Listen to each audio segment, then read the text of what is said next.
Ketakutan setiap orang tentunya selalu berbeda-beda dan terkadang konyol untuk beberapa orang karena cara penerimaannya yang juga berbeda-beda. Misal, orang yang takut terhadap kacamata, takut terhadap sendok, takut terhadap gas, takut terhadap raket nyamuk, takut terhadap obeng, takut terhadap meja, dan apapun itu. Semua bisa menjadi dasar ketakutan untuk manusia, entah penyebabnya bisa diketahui atau tidak. Dalam surat ini, ketakutan yang akan dibahas adalah ketakutan karena suatu iklan di televisi yang sering didengar oleh masyarakat, yaitu ketika mereka melihat iklan Essenza, di mana para pemain masquerade berkostum hitam putih menggeser-geser catur. Tentu dengan suara berat dari narator dan tambahan suara menggema dari iklannya sebagai pendukung suasananya. Atau misalnya saat melihat iklan email yang dimana di sana ada seorang kakek-kakek di studio berlatar hitam yang baru menyedot gambar satu layar. Atau misalnya saat mereka melihat iklan Geri Salut dengan Eriska Rein sebagai Marshanda KW yang sedang memparodikan video viralnya di rumahnya, dan di sana ada sosok yang melintas jendela. Atau juga misalnya saat mereka melihat iklan jarum Super Mile yang menyajikan kumpulan orang yang sedang bermain hoverboard dibalut dengan lagu I'm Supernova kalau nggak salah. Yang dua takut karena suasana, satunya takut karena sosok, dan satunya lagi yang terakhir tadi takut karena ketenangan. Jadi apapun bisa menjadi sumber ketakutan untuk orang-orang tertentu. Ketakutan-ketakutan ini bahkan bisa sampai terbawa ke realita. Takut ke kamar mandi, takut berbicara dengan orang, takut bergerak, dan masih banyak lagi. Tapi tenang, mereka, masyarakat tadi tentu tidak sendiri. Saya juga masyarakat dan saya juga pernah mengalami hal itu. Di tahun 2001, ini jauh mundur ke belakang. Di tahun 2001, ada suatu iklan yang saat itu baru muncul di televisi. Iklan suatu produk lotion remaja dengan talent iklannya yang tentu masih muda. Iklan ini muncul di jam-jam prime time, yaitu biasanya pada saat komersial break program sinetron. Iklan yang muncul saat itu masih tergolong biasa, santai, sampai akhirnya jreng.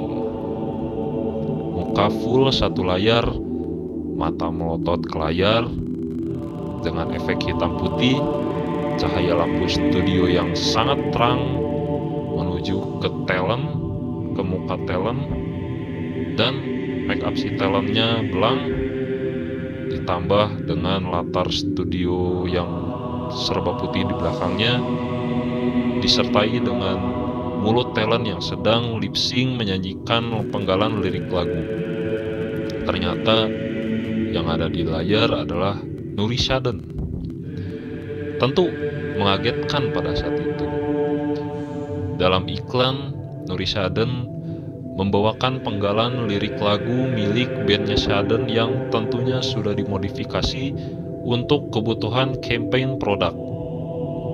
Tidak hanya cukup dalam scene itu, kemudian Nuri Shaden tampak terlihat melakukan Kage Bunshin no Jutsu yang masih tampak menakutkan dengan latar putih yang sama,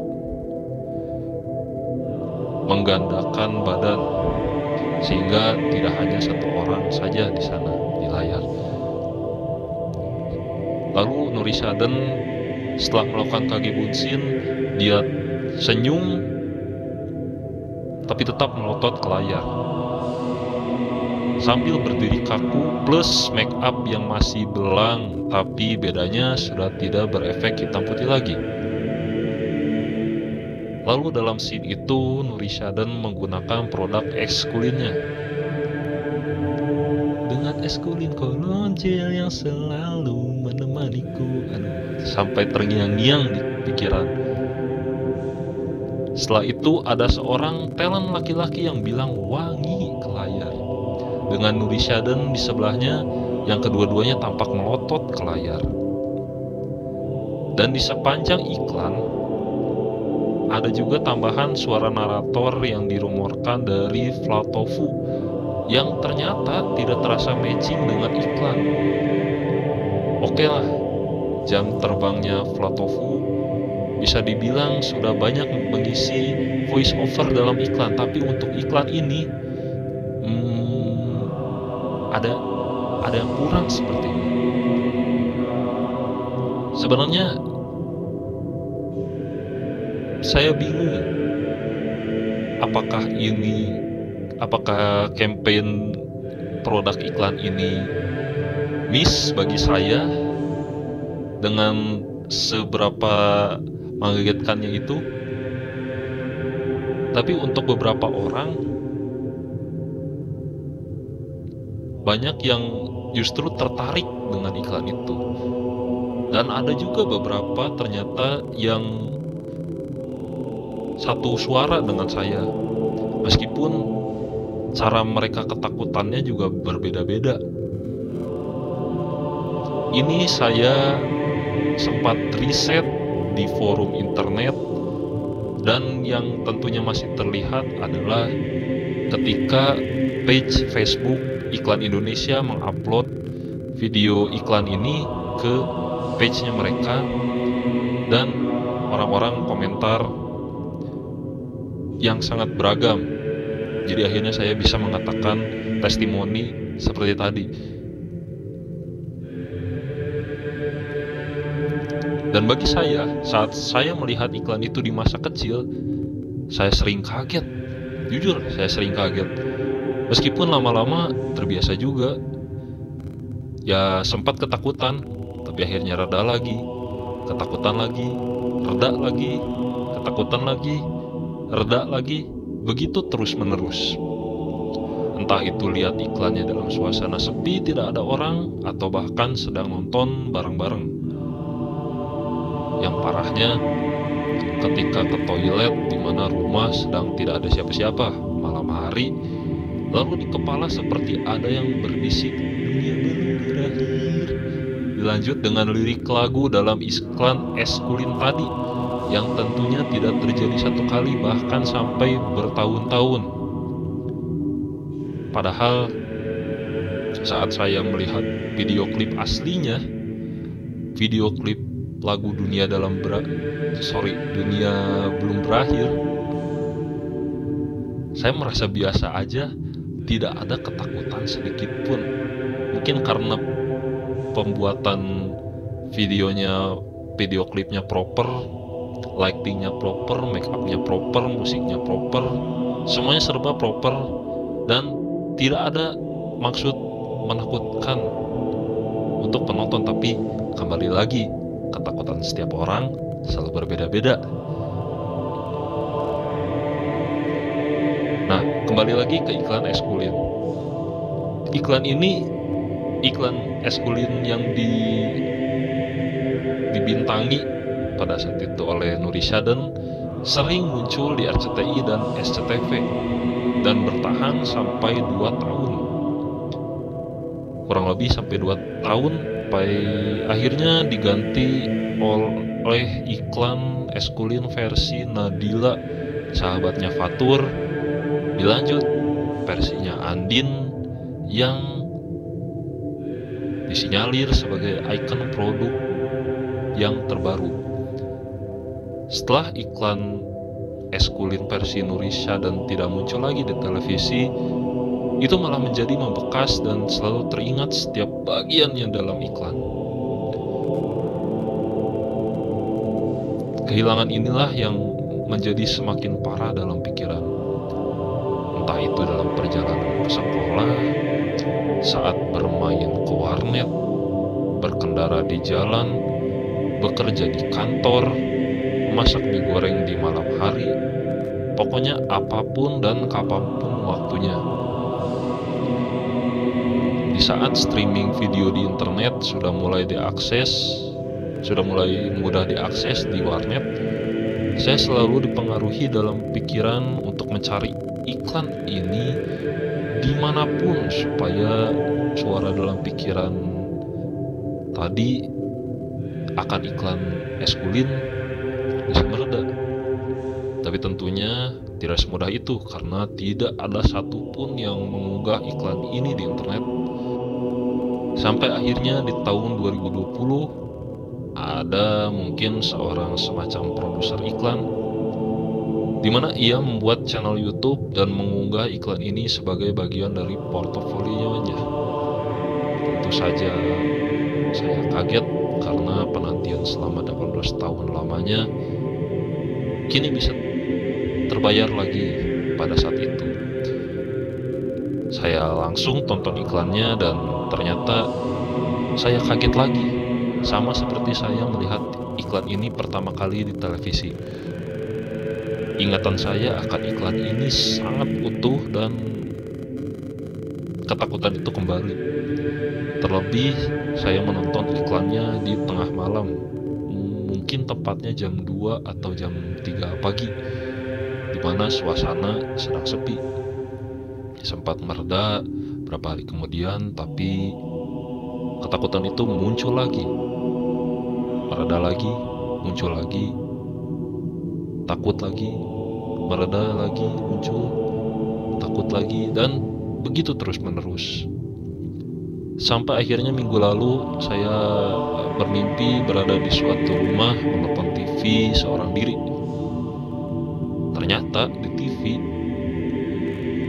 muncullah iklan itu secara utuh dari awal sampai akhir. Jujur, saya terkejut karena saya sebelumnya tidak berpikir iklan itu akan muncul di TV.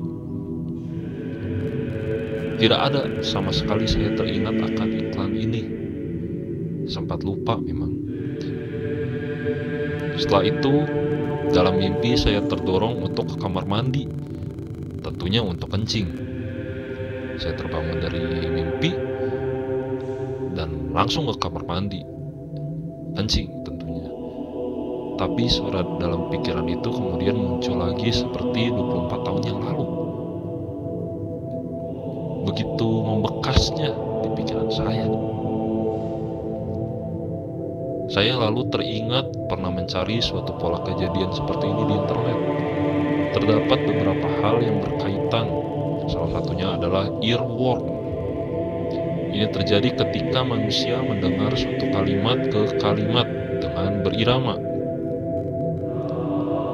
layaknya orang yang sedang bernyanyi. Seandainya kalimat dan irama itu masuk ke pikiran alam bawah sadar dan terkadang mengaum di pikiran, disitulah earworm terjadi. Ini katanya merupakan pengalaman normal manusia dan bukan termasuk penyakit. Cara menyembuhkannya adalah mendengarkan kembali irama dari kalimat ke kalimat itu bagaimanapun caranya.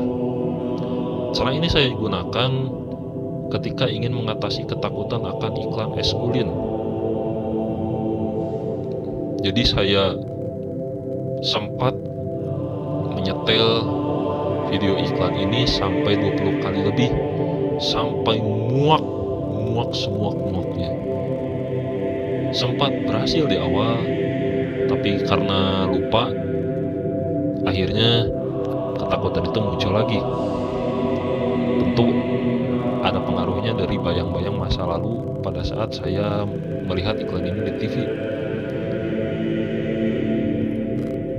Lalu saya berpikir, kalau yang saya alami hanyalah earworm biasa selama ini, bukan ketakutan yang seberapa parah. Tentu karena kejadian ini, terkadang takut, terkadang tidak, terkadang takut lagi, tidak lagi. Yang sampai sehari ini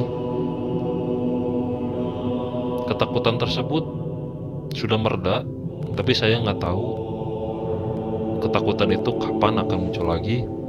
Mudah-mudahan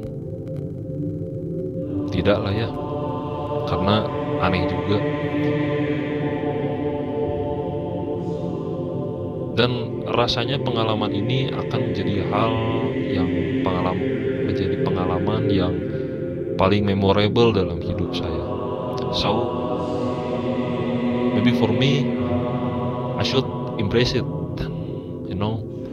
Ditambah dengan saya perlu mengingat terus-menerus kalau Nuri Syaden katanya adalah bagian dari partai politik untuk sekarang ini, sekaligus menjadi istri dari Tio, anaknya Kanjeng Mami. Saya harus menanamkan pikiran tadi. Dia seorang politikus, dia juga adalah istri dari Tio, anaknya Kanjeng Mami. Supaya itu adalah bagian supaya ketakutannya bisa teratasi. Mungkin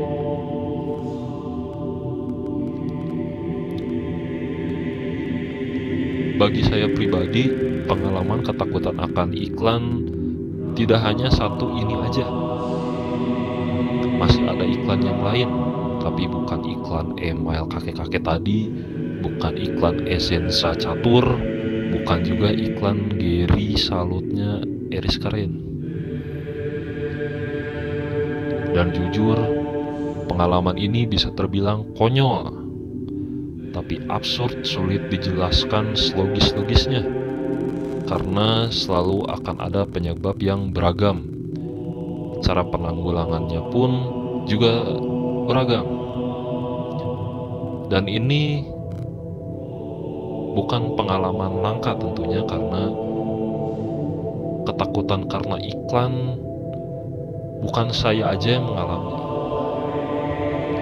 Jadi untuk yang mendengarkan surat ini, silahkan komentar di bawah, atau kalau takut bisa melalui Instagram saya @pernahlihatofficial. Kira-kira iklan apa yang ditakuti saat menonton televisi, dan apakah iklan tersebut hanya kamu yang takut